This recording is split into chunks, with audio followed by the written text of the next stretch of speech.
Bueno, No buenos sé días a todos y bienvenidos a este nuevo desayuno del Foro Competencia. Hoy tenemos a Enrique Vergara, que es el presidente del Tribunal de Defensa de la Libre Competencia de Chile, pero como todos ustedes saben, también ha sido fiscal, con lo cual él ha visto el tema, digamos, del cual va a hablar hoy desde las dos perspectivas, digamos, de la autoridad como fiscal y como presidente del tribunal. Y el tema es sobre el tema de toma de decisiones en materia de defensa de competencia. Y después de la presentación, bueno, la idea es abrir a debate. Digamos, acá hay muchos integrantes de autoridades de defensa de competencia y ex autoridades de defensa de competencia, con lo cual va a ser un debate muy entretenido, seguro, sobre el intercambio de opiniones acerca de lo que va a proponer ahora Enrique. Así que, sin más, todo tuyo. Muchas gracias. Hago una breve precisión. Voy a centrarme fundamentalmente en el proceso de toma de decisiones del tribunal, Ok, como órgano colegiado. ¿Vale? dale. ¿Se ve la pantalla? Sí, Bien. Bueno, buenos días a todos. Un gusto. Muchas gracias, Julián, por esta invitación. Y como dije anteriormente, vamos a hablar un poco de la organización interna del tribunal sobre su proceso de toma de decisiones, que tiene ciertas particularidades porque es un órgano colegiado. Algunas consideraciones previas. Ha escrito mucho Bill Kovacic sobre esto, sobre las ventajas y desventajas que presenta una autoridad de competencia de acuerdo con distintos elementos o criterios. Y uno de esos es si conviene tener una autoridad personal o una autoridad colegiada. Señala las ventajas y desventajas de cada uno. En general, las ventajas de tener una autoridad personal, como es la Agencia de Competencia en Chile, que está dirigida por el Fiscal Nacional Económico, es que permite una gestión más fluida del organismo. En general, cuando son varios las personas que dirigen la institución, esa gestión tiene más trabas, producto naturalmente de que se toman decisiones entre varias personas. Sin embargo, tiene ciertas ventajas tener un órgano colegiado. Hay una mayor deliberación de los asuntos propios de las materias relacionadas con la libre competencia, y eso dota de alguna manera de una mayor legitimidad a esas decisiones.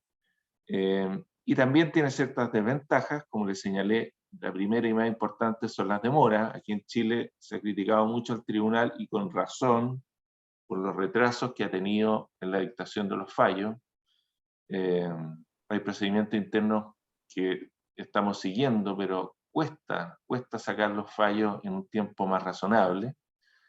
Y por otro lado, también uno podría decir que una desventaja de tener o contar con un órgano colegiado es el relativo a las certezas. ¿Por qué? Porque los integrantes de ese órgano colegiado tienen distintas opiniones muchas veces, y porque van cambiando los integrantes en este caso, el tribunal. En el tribunal, los miembros duran 6 años en sus funciones, pueden renovarse por una sola vez, por otros 6 años, pero se van renovando alternadamente. Es decir, cada 2 años tenemos nuevos ministros o nuevo presidente. Se ve muy chica la presentación, se me olvidó ponerla. Ahí se ve más grande, ¿no es cierto? sí. Ya. Ahora, el tribunal, para los que no lo conocen, es un tribunal muy especial. Primero, es uno de los pocos tribunales en Chile que está integrado por personas que no son abogados, está integrado por economistas, y eso le da una característica especial, y eso afecta el proceso de toma de decisiones. Y junto con lo anterior, el proceso de toma de decisiones, pese a que tiene ciertos elementos en común, también tiene ciertas especificidades derivadas de las amplias atribuciones que tiene el tribunal. La más conocida de todas es la función jurisdiccional, es decir, resuelve conflictos jurídicamente relevantes en materia de libre competencia, pero también, junto con eso, tiene una función podríamos decir, administrativa, es decir, resuelve asuntos no contenciosos otorgando derechamente autorizaciones con o sin condiciones respecto de hechos, actos, convenciones que se someten a su consulta. Tiene una función regulatoria muy importante que no la ejerce muchas veces porque es muy delicada, consistente en la posibilidad de dictar instrucciones de carácter general que deben seguir los particulares en ciertos mercados, es casi como un reglamento o una ley, y por lo mismo se ejerce muy esporádicamente. También el tribunal debe evacuar informes que se le solicitan en virtud de leyes especiales y que son en general actuaciones que necesitan en forma previa una autoridad administrativa para dictar un determinado acto administrativo.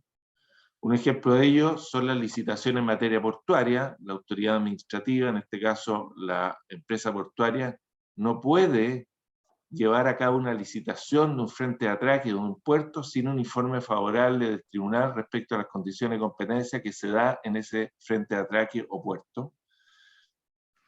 El tribunal también es un garante de las atribuciones más duras que ejerce la Fiscalía Nacional Económica. Por ejemplo, otorga la autorización para que se ejerzan las facultades intrusivas por parte de la Fiscalía, controla los acuerdos extrajudiciales a los que llega la Fiscalía con los investigados, revisa las operaciones de concentración que son rechazadas por la Fiscalía, y por último, también tiene una función muy importante relacionada con el advocacy, consistente en hacer proposiciones o recomendaciones normativas al Poder Ejecutivo para derogar, modificar o dictar normas que fomenten la libre competencia. Ese es el contexto. Ahora, ¿cuáles son los factores que inciden en la toma de decisiones, en el proceso de toma de decisiones del tribunal? Primero, su composición. Ya dije que era un tribunal especial compuesto por 3 abogados y 2 economistas. El presidente siempre tiene que ser abogado. El staff técnico con el que se puede apoyar el tribunal en las decisiones que adopta, y las atribuciones que le acabo de mencionar. Como dije, hay ciertos elementos comunes que se dan en el proceso de toma de decisiones, pero también hay ciertas particularidades que dicen relación con cada atribución en específico. En cuanto a la composición, 3 abogados y 2 economistas, esto forma una dinámica muy particular. Se produce un trabajo interdisciplinario al interior del pleno del tribunal. Los abogados tenemos que adaptarnos a los criterios económicos, aprender de los criterios económicos, y por supuesto que los economistas tienen que aprender muchas cuestiones jurídicas. Yo creo que aquí el mayor problema es para los economistas en el tribunal, porque entre otras cosas, los ministros tomamos pruebas, es decir, interrogamos a testigos, tomamos pruebas confesionales, tomamos pruebas de exhibición de documentos, etc. Hacemos inspecciones personales, y todas esas pruebas tienen ciertas reglas jurídicas que respetar, que dicen relación generalmente con los derechos de los justiciables, es decir, que haya un debido proceso en la toma de pruebas. Y por lo tanto, esto exige un esfuerzo mayor a los ministros economistas en su adaptación a ciertos criterios jurídicos. Ningún tribunal, ningún órgano colegiado funciona sin un staff técnico robusto. Es imposible que el pleno sin ese staff técnico pueda tomar decisiones. Y en el caso del tribunal, ese staff técnico está compuesto por 6 relatores, es decir, los abogados que, como dice su nombre, relatan las causas ante el pleno, señalan en qué consisten, 2 proveedoras, que son abogadas también, que en general resuelven los escritos de mera tramitación o más sencillos, de manera de aliviarle la carga a los relatores. Aquí en el tribunal los que tienen mucha carga de trabajo son los relatores, porque están a cargo de la marcha del juicio o del asunto de que se trate, del expediente, por decirlo así. Deben proponer las resoluciones respecto a todos los escritos que se presentan. Hay que ser presente que En estos tiempos, el nivel de litigiosidad es bastante alto, son litigios complejos y sumamente peleados, digamos. Entonces, los relatores tienen un rol clave y en ese sentido, esa tarea del tribunal le quita mucho tiempo para dedicarse a lo más importante, que es dictar los fallos. Los economistas también aportan sus conocimientos en la tramitación del expediente, por supuesto que la dictación del fallo, pero es especialmente importante o relevante su aporte para resolver solicitudes de confidencialidad que se presentan durante el proceso y que son muy importantes, como todos nosotros sabemos, en materia de libre competencia, porque los secretos comerciales, las estrategias comerciales, son esenciales para competir y por lo tanto se tienen que proteger, así como, por ejemplo, la identidad de las personas que hacen delaciones compensadas. En general, en el tribunal se forman equipos de trabajo por causas, un ministro economista, un ministro abogado, un economista y un relator. Y eso forma un equipo de trabajo que se hace cargo de una causa, con la mirada siempre jurídica y con la mirada económica. Y en cuanto a las atribuciones, como mencioné, hay ciertos elementos comunes, se forman estos equipos de trabajo que señalé, y en todas las causas, en que esta del tribunal ejerza su función jurisdiccional o las otras que acabo de mencionar, este equipo de trabajo tiene que proponer un árbol de decisiones. Ya vamos a ver más adelante con algunos ejemplos específicos que las decisiones que se adoptan en las causas siguientes del tribunal, contenciosas y no contenciosas, no son binarias en el sentido de aceptar o rechazar una demanda, acoger o no acoger una consulta. Existe un montón de decisiones que junto con la decisión final hay que adoptar y por lo tanto el árbol de decisiones que propone el equipo de trabajo es sumamente relevante. Y hay ciertas cosas particulares dependiendo de la atribución que se ejerce. Ahora, las decisiones finales, o sea, hay un proceso de toma de decisiones durante la tramitación del juicio, por ejemplo, recibir la causa prueba, tomar las audiencias de prueba, resolver los conflictos de confidencialidad, resolver los alzamientos de la confidencialidad, etcétera, etcétera, resolver todas las reposiciones, los recursos de reposición que se presentan durante el juicio, etcétera. Pero para la decisión final se adopta en Chile luego de la denominada vista de la causa en los asuntos contenciosos. Aquí existe un procedimiento reglado en el cual hay una demanda, una contestación, un periodo de prueba, y luego que termina el periodo de prueba se escuchan los alegatos de las partes, un alegato o audiencia pública final en que los abogados exponen los argumentos de sus intereses. Luego de esa vista de la causa o del equivalente en los asuntos no contenciosos denominada audiencia pública, en general las causas quedan en estudio. Y hay un ministro encargado de la gestión del fallo. El equipo encargado del fallo lo constituye un ministro economista, un ministro abogado, como dije, un economista y un relator, pero como no pueden haber 4 responsables de que el fallo o la decisión final salga, hay un ministro encargado de su gestión, es decir, de coordinar este equipo de trabajo y que el borrador finalmente se presente al Pleno para la decisión final.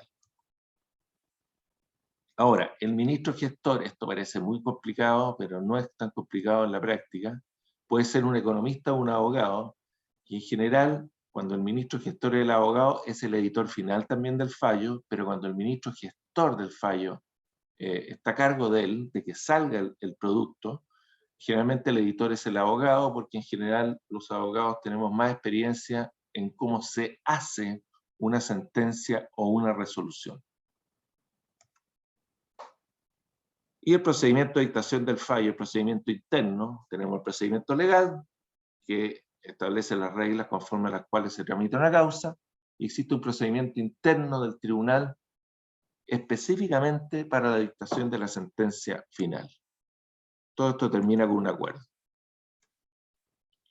Vamos al procedimiento de dictación del fallo. Hay elementos comunes que se aplican a cualquier atribución que ejerce el tribunal. Primero, luego de la vista a la causa, por regla general, esa causa queda en estudio. Depende de la complejidad, pero en muy contadas ocasiones el tribunal adopta un acuerdo luego de celebrada la vista a la causa o luego de celebrada la audiencia pública final en los asuntos no contenciosos. En general queda en estudio, y esto es muy importante decirlo, porque este no es un tribunal de revisión de una sentencia. Este es un tribunal de primera instancia que luego de la vista de la causa tiene que abocarse al estudio de toda la prueba que se ha presentado durante la tramitación del juicio. Y por lo tanto, es casi imposible que adopte un acuerdo sin ese estudio. Llegar con el estudio realizado implicaría tomar una decisión antes de la vista de la causa y podría el tribunal caer en una causal de prejuzgamiento. Solo una vez celebrada la vista se aboca al estudio de los antecedentes y en particular en los asuntos contenciosos en el estudio de toda la prueba rendida, que entre paréntesis es bastante extensa, o sea, sobre todo cuando la Fiscalía es parte y, siendo parte, en un caso de cartel, aporta evidencia recolectada luego de un proceso de leniency o delación compensada. Es muchísima información la que hay que procesar. Y por lo tanto esto toma tiempo. Como les dije, se hace un escáner de la causa por parte del equipo. Este equipo formado por abogados y economistas, ministros, relator y economista. Y luego de hacer ese escáner de la causa, se detectan aquellas aristas respecto de las cuales hay que tomar decisiones. Ya vamos a ver algunos ejemplos de ello.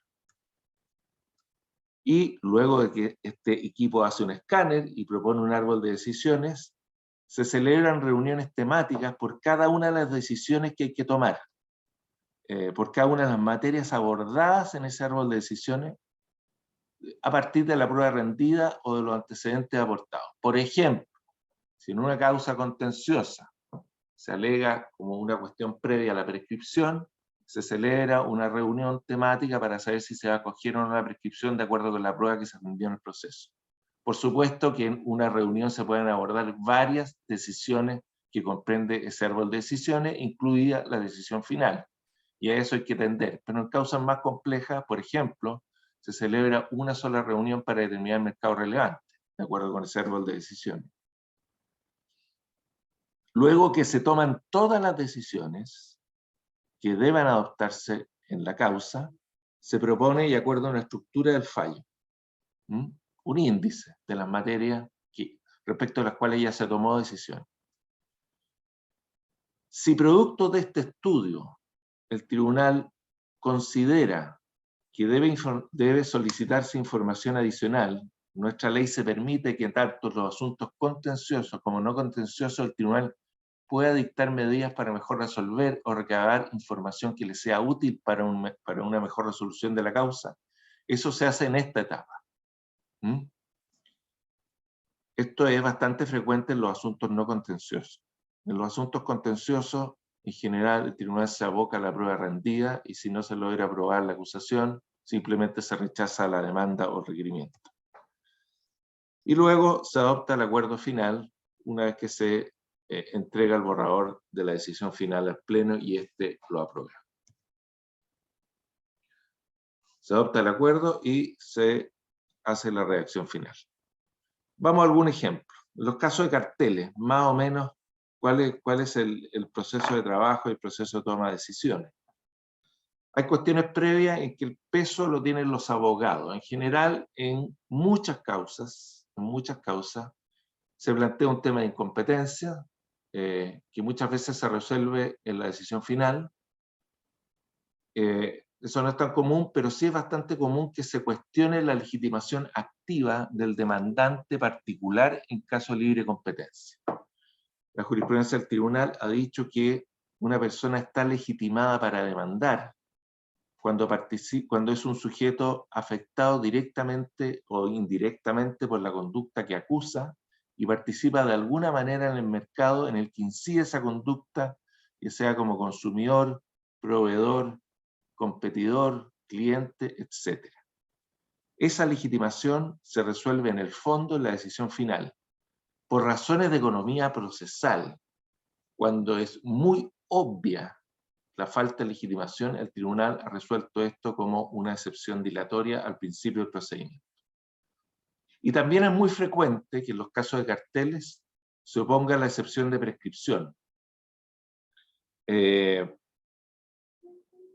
porque las infracciones de prescripción empiezan en un momento determinado, pero los efectos pueden durar bastante tiempo. Ahora, en general, esa excepción de prescripción no se acoge porque se ha dicho, de acuerdo a la reiterada jurisprudencia del tribunal, que es una infracción de carácter permanente y de acuerdo con la ley, el plazo de prescripción no comienza a correr sino hasta que cesan los efectos de esta conducta. Pero en general, esas excepciones son las que con mayor frecuencia se presentan en casos de carteles.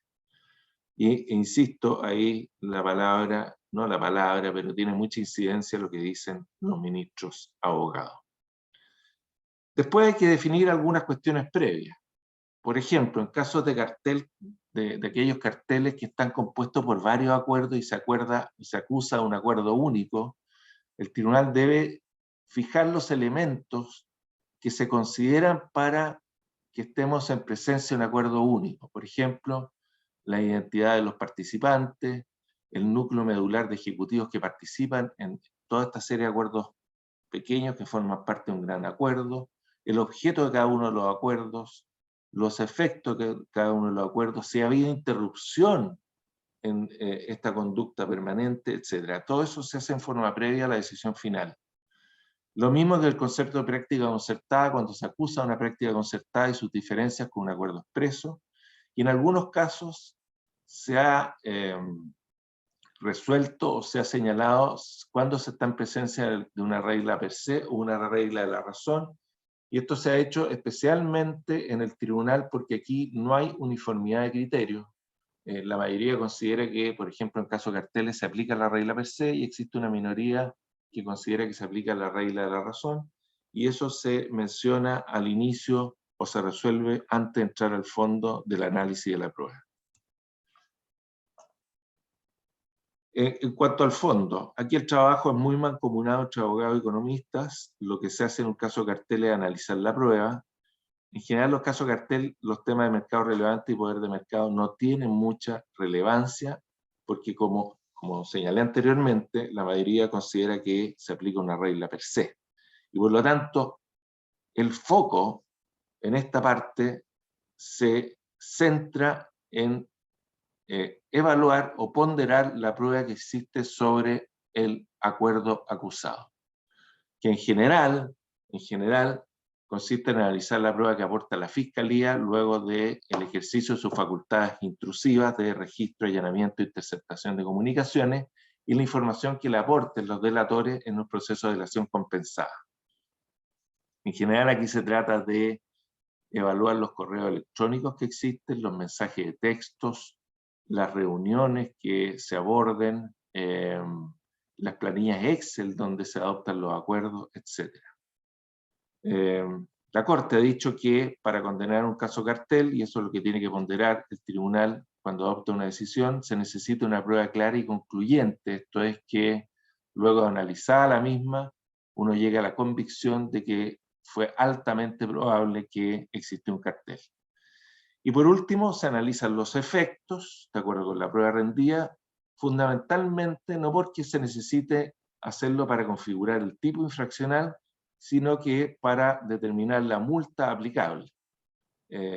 Si la conducta acusada tuvo efecto en el mercado, lógicamente tendrá una multa mayor.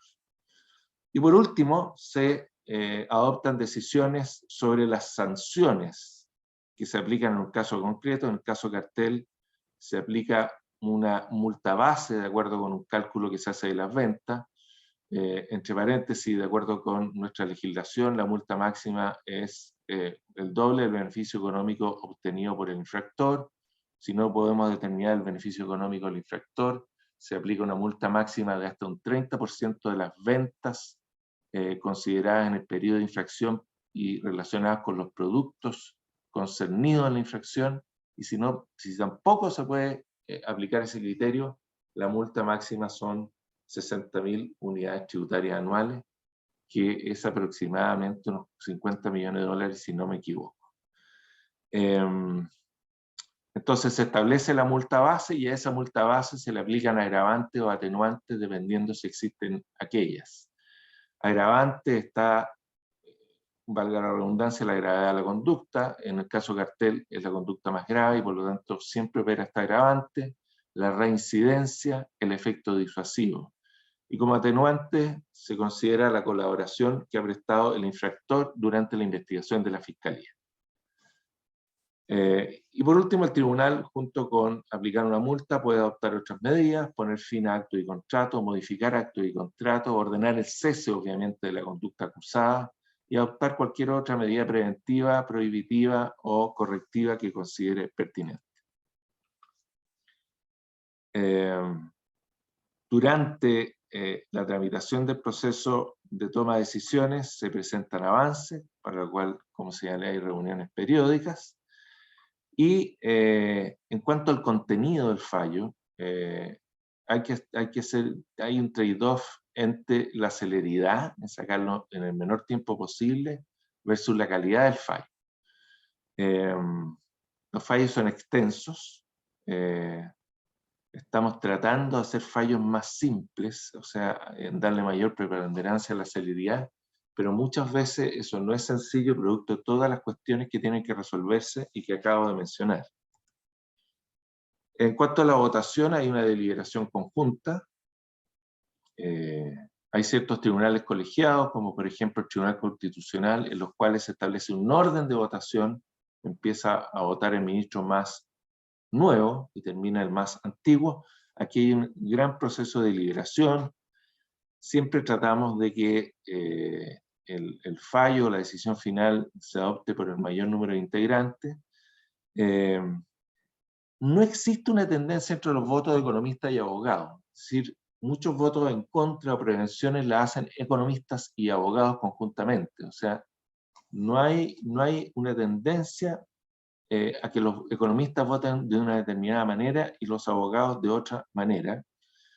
Se ha tratado de establecer una unidad de criterios. Estamos tratando de que la jurisprudencia dé certeza y predictibilidad a los agentes económicos, para lo cual se hace una explicación más pedagógica en los fallos. Hay opiniones discordantes, como acabo de decir, por ejemplo, la regla per se y la regla de la razón. Eso es complicado porque en este minuto es 3-2 y como cambia el tribunal cada 2 años, esto puede cambiar y eso introduce cierta incertidumbre en los agentes económicos. Hay votos en contra, en lo que insisto, no hay una tendencia entre abogados y economistas, y también se hacen prevenciones. Es decir, no se vota en contra, pero sí se hace presente que el ministro que hace la prevención no está de acuerdo con alguna parte del fallo. En los casos de abuso sucede algo similar. Hay también cuestiones previas que resolver. Ahí están en la lámina. En general, hay menos problemas de legitimación. Hay más problemas de legitimación porque en los casos de carteles todos los consumidores son afectados, pero en los casos de legitimación el afectado directamente, al menos en el corto plazo, es la empresa competidora en el caso de los actos exclusorios. También hay que hacer definiciones previas, por ejemplo, qué es una venta atada, si se acusa una venta atada, o cuándo es ilícita la fijación de un precio de reventa. Estas son cuestiones teóricas previas a analizar el fondo de la conducta. Cuándo los precios excesivos son sancionables. También hay opiniones discordantes en el tribunal. Hay algunos ministros que consideran que los precios excesivos no se deben sancionar y eso da lugar a votos en contra. Los descuentos exclusorios, etc. En el fondo de un caso, perdón, en un caso de abuso, me quedo en la lámina y el caso cartel, pero un caso de abuso, el análisis de la prueba y tiene mucha preponderancia en la opinión de los economistas, sobre todo porque hay que determinar el mercado relevante, la industria en que incide ese mercado relevante, el grado de poder de mercado que tiene la empresa acusada, y por último hay que analizar la conducta y los efectos. Aquí, a diferencia de los carteles, hay unanimidad que se aplica la regla de la razón, como en todas partes del mundo. Y respecto a las sanciones, se aplica el mismo criterio, el mismo procedimiento que en un caso de cartel, con la salvedad de que en cuanto a la gravedad de la conducta, como no es la conducta más grave, en general ese agravante no tiene tanta incidencia. Por último, y antes de entrar al debate, en las consultas, en el caso de instrucciones de carácter general, en los informes que evacúa el tribunal, en la revisión de operaciones de concentración, en la facultad de garantía y control, pero sobre todo en las primeras, es muy importante recopilar la información. En los asuntos no contenciosos, una breve explicación, por ejemplo, si se somete a consulta al tribunal un acto no contencioso, por ejemplo, se pregunta si una base de licitación está bien confeccionada, se pide la opinión a todos los interesados relacionados con la industria en la que inciden esa base de licitación. Y muchas veces es necesaria información adicional porque se necesita la opinión de algún interesado legítimo que no aporta antecedentes en la oportunidad que corresponde. Y en cuanto al procedimiento de dictación de la resolución, es más o menos el mismo procedimiento interno. Por supuesto que aquí puede ser un procedimiento más largo incluso que un caso de cartel, porque muchas veces dice relación, como decía, con regular la industria. Hemos tenido procedimientos en que se ha regulado la industria de medios de pago, por ejemplo, y ahí hay que procesar, recopilar una gran cantidad de información por parte de todos los agentes económicos que participan en el sector financiero, por ejemplo. Eso, quedo atento a sus preguntas. Muchas gracias por su atención.